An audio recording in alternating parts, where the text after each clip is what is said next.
There is a question, what is Buddhism? What is Buddha? What is the teaching of Buddha and what is the purpose, the goal of Buddha enlightenment? That's this important question.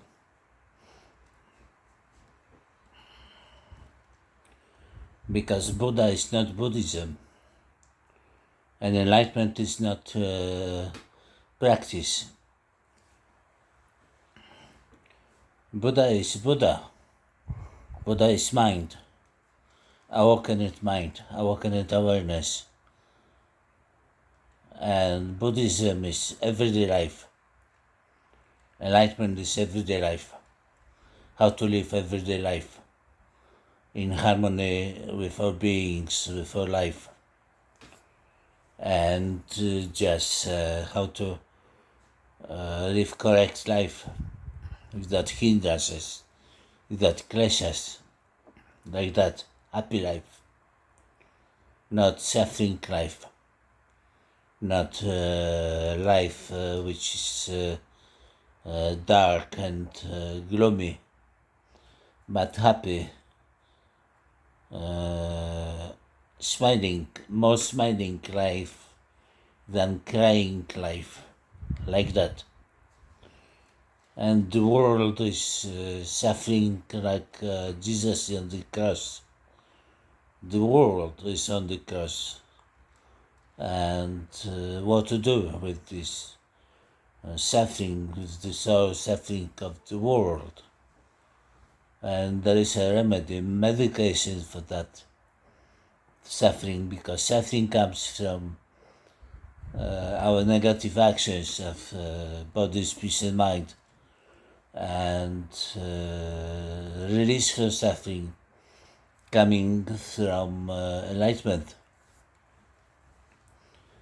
Because when we get enlightened or awakened, we get to our true self, and our true self is a complete clear mind, enlightenment world, a new world, like kingdom of heaven, a kingdom of God on earth, like that. So Buddha, when he was meditating in the jungle, he got this view of the star of planet Venus, and he got awakening. He awoken to complete new consciousness which was viewing everything around him as it is. That color blue is blue, color green is green, round fun is round, and the book is the book, like that.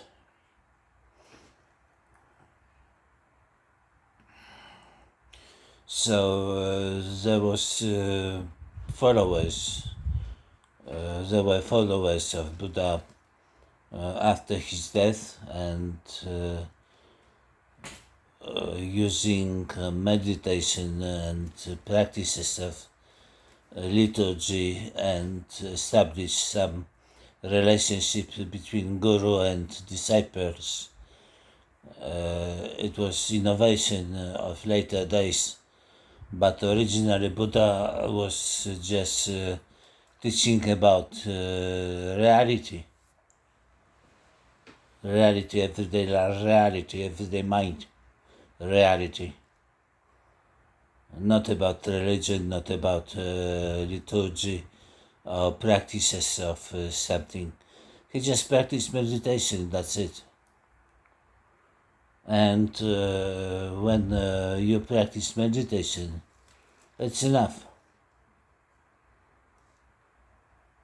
to prepare yourself for everyday life. Or you start from confused mind and you end up in clear mind. clear vision.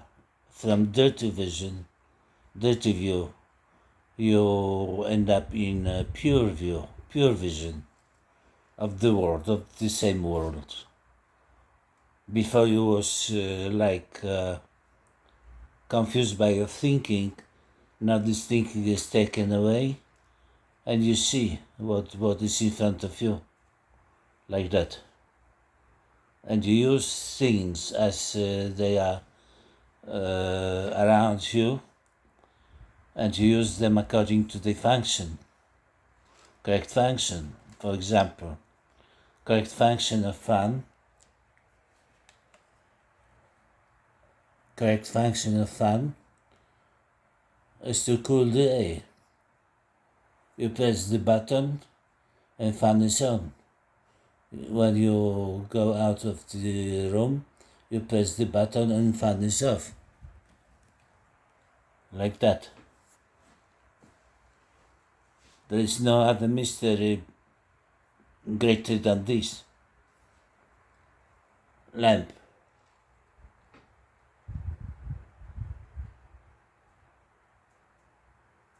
Like that.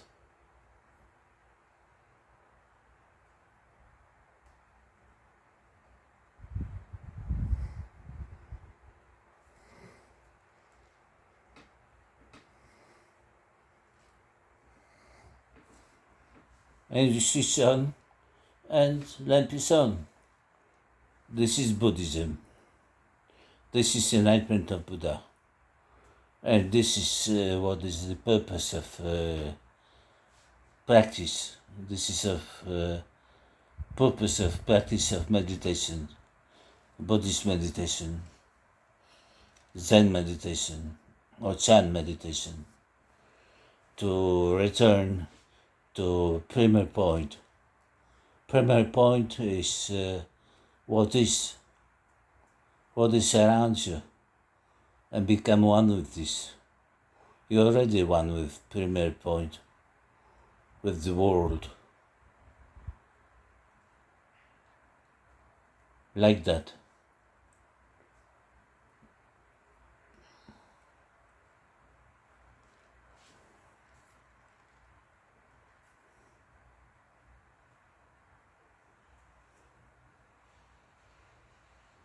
And these practices, religious practices of Buddhism, they are going one direction, and life is going other direction. You cannot practice Buddhism in the infinity. There is a point where Buddhism meets everyday life, and you change Buddhist practice into a life practice. And life is so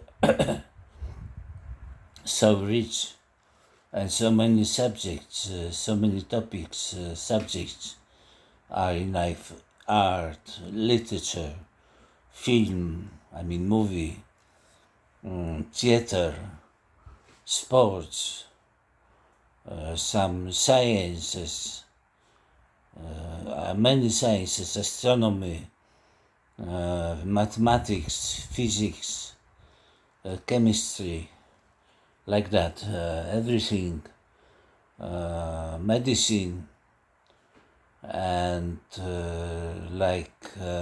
history, biology, geography, and other sciences, which are everyday occupation of many millions of people. You cannot tell all people to practice Buddhism, but you can tell Buddhist practitioner to practice life.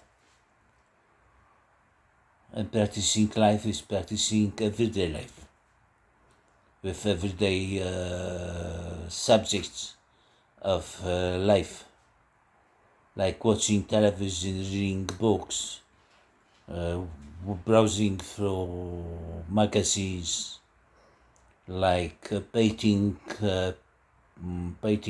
pictures, like sculpture, like architecture, like something cuisine, cooking, like working your profession, like electrician, plumber, or just a taxi driver, or working in factory, or working in computer business, banking,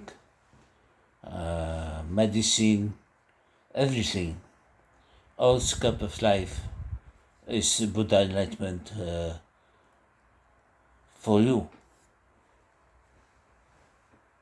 If you know what Buddha attained during the morning when he was seeing the Venus star like that, reading books, graphic novels, like watching the movies, going for walk, practicing sports, basketball, volleyball, tennis, golf, martial arts, like bicycling, like driving cars, sport cars, many sciences and subjects of life are encompassed in Buddha enlightenment. This is not only practicing meditation, sitting in one place on cushion. This thing is good, but it's not enough. You need more. And it is a psychological thing that when you're doing one thing for a very long time, this thing becomes boring, and you need to do something more, something new. You apply yourself to something new, some other things, and often happens when we are children in our youth. We plan to be some profession, and when we grown up, we do something else, usually. So Buddhism is descending from word Buddha, awakened awareness, and this awakened awareness is not for practicing Buddhism, but for practicing life, to living everyday life in samadhi, in peace, and at peace, and contentment, and to having good life and good death. This is what enlightenment or awakening is for, like that.